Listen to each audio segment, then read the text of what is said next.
اعوذ باللہ من الشیطان الرجیم بسم اللہ الرحمن الرحیم وَإِذْ قَالَ رَبُّكَ لِلْمَلَائِكَةِ إِنِّي جَاعِلٌ فِي الْأَرْضِ خَلِيفَةً قَالُوا وَتَجْعَلُ فِيهَا مَنْ يُفْسِدُ فِيهَا وَيَسْفِكُ الدِّمَاءَ وَنَحْنُ نُسَبِّحُ بِحَمْدِكَ وَنُقَدِّسُ لَكَ قَالَ إِنِّي أَعْلَمُ مَا لَا تَعْلَمُونَ صدق اللہ العظیم۔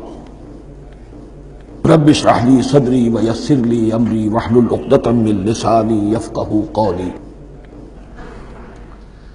جیسا کہ میں نے عرض کیا تھا، سورہ بقرہ کے پہلے 4 رکوع نہایت اہم ہیں، نہایت جامع ہیں۔ پہلے 2 رکوعوں میں 3 قسم کے انسانوں کی وضاحت کی گئی، 3 قسم کے کردار کے نقشے کھینچ دیے گئے۔ تیسرے رکوع میں قرآن مجید کی دعوت کا خلاصہ آ گیا، توحید فی العقیدہ، توحید فی العمل، یعنی عبادت اللہ کی، ایمان بالرسالت، قرآن مجید کو منزل من اللہ کلام ماننا۔ اس میں اگر شک ہے تو جو بھی چیلنج تھا، اگر واقعتاً تمہیں شک ہے، حقیقت میں شک نہیں ہے، لیکن جیسا کہ تم کہہ رہے ہو کہ تمہیں شک ہے تو کوشش کرو اس کے مقابلے کی ایک صورت بنا لاؤ۔ پھر آخرت، جنت اور دوزخ، ان دونوں کا تذکرہ ہو گیا۔ پھر ایک خاص مسئلہ جو قرآن مجید کے اسلوب پر اعتراض کی شکل میں آیا کہ اس میں مچھر جیسی حقیر شے کا بھی تذکرہ ہے، اس کی حکمت بیان کر دی گئی کہ تشبیہ اور تمثیل میں ظاہر بات ہے کہ ممثل لہو اور ممثل بہی میں مناسبت چاہیے۔ جس چیز کے لیے تمثیل بیان کی جا رہی ہے، جس شے سے تمثیل بیان کی جا رہی ہے، ان میں مناسبت ہونی چاہیے، اس میں عظیم یا حقیر کا کوئی سوال نہیں۔ پھر یہ بات کہ جن لوگوں کے دلوں میں زیغ ہے، کجی ہے، وہ اس قرآن سے بھی ان کی ضلالت میں، گمراہی میں اضافہ ہوگا۔ جو لوگ طالب حق ہیں ان کو یہ قرآن مجید ہدایت دے گا، اور کن کو اللہ گمراہ کرتا ہے؟ جو سرکش ہے، جو نمبر 1 اللہ سے جو عہد کر کے دنیا میں آئے تھے اس کی خلاف ورزی کر رہے ہیں اور صلہ رحمی کے بجائے قطع رحمی کرتے ہیں۔ اس کے بعد ایک بہت اہم فلسفیانہ بات آ گئی، اور اسی کے ضمن میں نے اصل میں یہ ساری بات دہرائی ہے۔ میں نے کہا تھا کہ یہ بات واضح ہوگی آگے جا کر سورہ غافر میں۔ پھر ذہن میں لائیے کہ جب یہ صورت نازل ہوئی ہے، سورہ غافر نازل ہو چکی تھی، لہذا یہاں اجمالی تذکرہ ہے، وہاں تفصیلی تذکرہ ہے۔ اہل جہنم کا قول نقل ہوا ہے، ربنا امتنا اثنتین واحییتنا اثنتین فاعترفنا بذنوبنا فہل الی خروج من سبیل۔ اے اللہ، تو نے 2 مرتبہ ہم پر موت وارد کی، 2 مرتبہ ہمیں زندہ کیا، اب ہم نے اپنے قصور تسلیم کر لیے، تو اب یہاں سے بھی کوئی اور مرحلہ ہے یا نہیں؟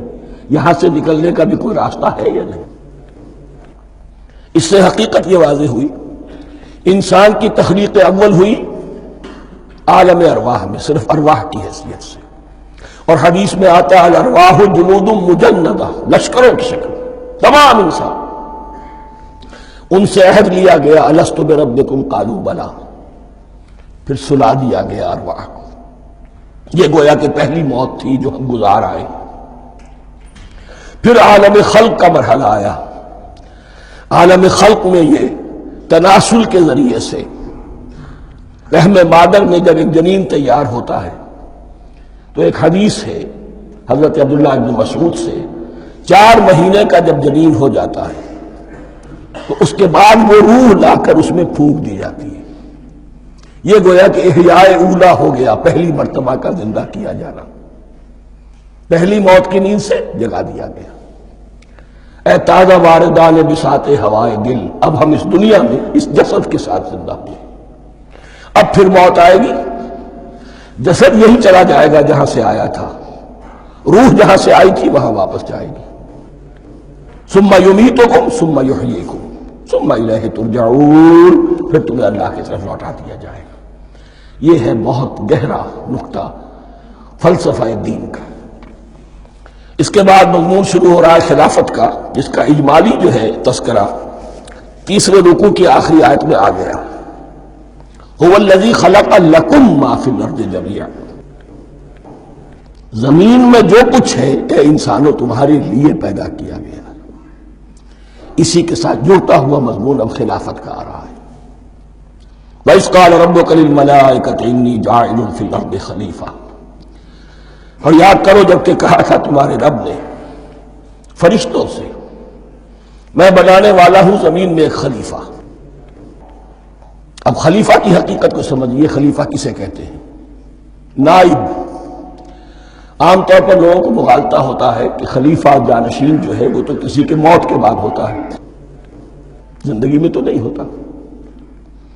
لیکن یہاں اصل میں ہمارے لیے بہت آسان ہے، انسان کی جو اصل حقیقت ہے اس دنیا میں اس کو سمجھنے کے لیے یوں سمجھیے کہ ہم آج سے 50 سال پہلے انگریز کے غلام تھے، ہمارا بادشاہ یا ملکہ انگلستان میں تھا یا تھی، دہلی میں وائس رائے ہوتا تھا۔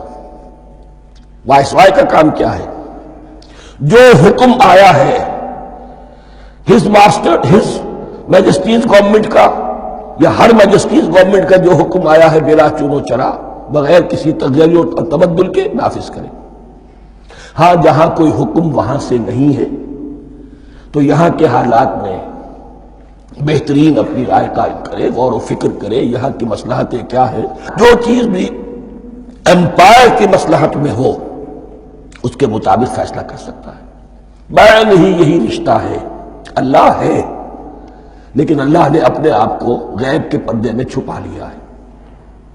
زمین پر انسان ہے، اب انسان کا کام یہ ہے جو ہدایت آ رہی ہے اللہ کی طرف سے اس پر تو بے چون و چرا عمل کرے۔ جہاں کوئی ایکسپریس ہدایت نہیں ہے، کوئی واضح ہدایت نہیں ہے، وہاں اپنے بیسٹ ججمنٹ کو ایکسرسائز کرے، اسی کا نام اجتہاد ہے۔ غور و فکر کرے، سوچے، اور جو بات روح دین کے زیادہ سے زیادہ مطابقت رکھنے والی ہو اس کو اختیار کر لے۔ بین ہی یہی رشتہ ہے در حقیقت، رشتہ خلافت کہ جو اللہ اور انسان کے مابین ہے۔ اب یہ جو دی گئی ہے یہ حیثیت تمام انسانوں کو دی گئی ہے، پوٹینشلی ہر انسان اللہ کا خلیفہ ہے، لیکن جو اللہ کا باغی ہو جائے، جو خود حاکمیت کا مدعی ہو گیا، گویا کہ وہ باغی ہے۔ اب اگر شاہ جہان بادشاہ تھا، اس کا کوئی ولی عہد تھا، اور ولی عہد جو ہے صبر نہیں کر سکتا، اپنے باپ کی زندگی ہی میں بغاوت کر دیتا ہے، حکومت حاصل کرنا چاہتا ہے، تو اب وہ کیا ہے؟ واجب القتل ہے۔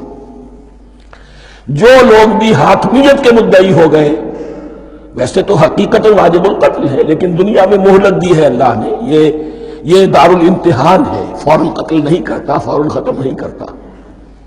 وَلَوْلَا كَلِمَةٌ سَبَقَتْ مِن رَبِّكَ إِلَىٰ أَجَلٍ مُّسَمًّى لَقُضِيَ بَيْنَهُمْ، اگر یہ پہلے بات طے نہ ہو چکی ہوتی، ایک وقت معین تک کے لیے انہیں مہلت اللہ نے نہ دی ہوتی تو اللہ فیصلہ چکا دیتا، لیکن مہلت دی ہے۔ لیکن کم سے کم اتنی سزا ملتی ہے کہ اب وہ خلافت کے حق سے محروم کر دیے گئے، گویا کہ اب خلافت دنیا میں ہوگی خلافت المسلمین، صرف وہی شخص کہ جو اللہ کو مانے اپنا حاکم مطلق، وہ خلافت کا اہل ہے۔ تو یہ چند باتیں خلافت کی اصل حقیقت کے ضمن میں یہیں پر سمجھ لیجیے۔ وَإِذْ قَالَ رَبُّكَ لِلْمَلَائِكَةِ إِنِّي جَاعِلٌ فِي الْأَرْضِ خَلِيفَةً قَالُوا أَتَجْعَلُ فِيهَا مَن يُفْسِدُ فِيهَا وَيَسْفِكُ الدِّمَاءَ وَنَحْنُ نُسَبِّحُ بِحَمْدِكَ وَنُقَدِّسُ لَكَ۔ اور یاد کرو جب کہ تمہارے رب نے کہا تھا فرشتوں سے کہ میں زمین میں خلیفہ بنانے والا ہوں، تو انہوں نے کہا کہ کیا تو بنائے گا اس میں جو فساد مچائے گا اس میں اور خوریزی کرے گا۔ وَنَحْنُ نُسَبِّحُ بِحَمْدِكَ وَنُقَدِّسُ لَكَ، ہم آپ کی تسبیح اور تحمید اور آپ کی تقدیس میں لگے ہوئے ہیں۔ قَالَ إِنِّي أَعْلَمُ مَا لَا تَعْلَمُونَ، فرمایا میں جانتا ہوں جو تم نہیں جانتے۔ اب یہاں سوال پیدا ہوتا ہے کہ فرشتوں کو یہ گمان کیسے ہوا، یہ خیال کیسے ہوا؟ دو رائے ہیں اس میں۔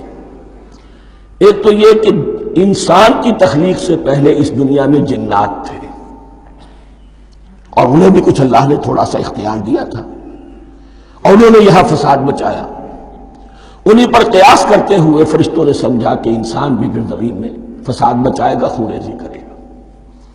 ایک دوسری اصولی بات یہ کہی گئی ہے کہ خلافت کا لفظ جب استعمال ہوا تو اس کے معنی ہے کہ کوئی نہ کوئی اختیار بھی ملے گا.